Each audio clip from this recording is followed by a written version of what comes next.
एक गांव में एक बहुत गरीब साधु रहते थे।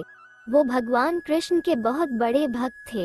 वो घर घर जाकर लोगों से भिक्षा मांगते। लोग उन्हें पैसे या फिर भोजन देते और वो उनको बहुत सारा आशीर्वाद देते थे। ये सब देखकर भगवान कृष्ण ने एक दिन उनकी परीक्षा लेने का निर्णय लिया। एक दिन जब वह साधु नदी के किनारे से चल रहे थे, तभी उन्हें सोने के सिक्कों से भरी हुई एक पोटली मिली। वो बहुत खुश हो गए और पोटली अपने पास रखने का निर्णय लिया। घर वापस जाते समय उन्हें रास्ते में भिखारी दिखा। भिखारी ने भोजन अथवा पैसे की भीख मांगी, पर साधु ने उसे कुछ भी नहीं दिया।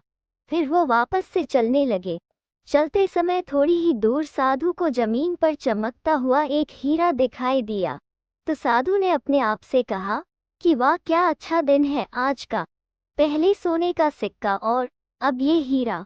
वो जैसे ही हीरा लेने के लिए नीचे झुके, एक चोर ने पीछे से आकर उन पर छलांग लगाई और सोने के सिक्कों से भरी हुई पोटली खींचकर वहां से भाग गया। असल में वो हीरा सिर्फ एक कांच का टुकड़ा था जो चोर ने जानबूझकर साधु को फंसाने के लिए वहां रखा था। साधु बहुत दुखी हो गए और अपने घर की ओर चलने लगे। भगवान कृष्ण ने मनुष्य का अवतार लिया और साधु को मिलने का निर्णय लिया। वो साधु को मिले और उन्हें एक सिक्का दिया और कहा, कृपा करके मेरे सिक्के को स्वीकार लीजिए। साधु ने उस सिक्के को स्वीकार कर लिया और कृष्ण भगवान वहां से निकल गए।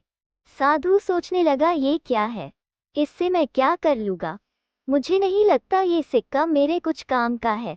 घर जाते समय बीच में साधु को एक मछुआरा मिला।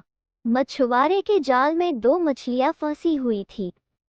साधु को उन पर बहुत दया आई, इसलिए उन्होंने मछुआरे से कहा, मैं तुझे ये सिक्का देता हूँ, तो मुझे ये दोनों मछली दे दे। मछुआरा मान गया। साधु ने तुरंत ही उन मछली को पानी से भरे हुए मटके में रख दिया। साधु ने सोचा दूसरे दिन वह मछली को नदी में छोड़ के आएगा। दूसरे दिन जब वह मछलियों को छूने नदी के पास गए, उन्होंने जो देखा वो एकदम आश्चर्यचकित हो गए।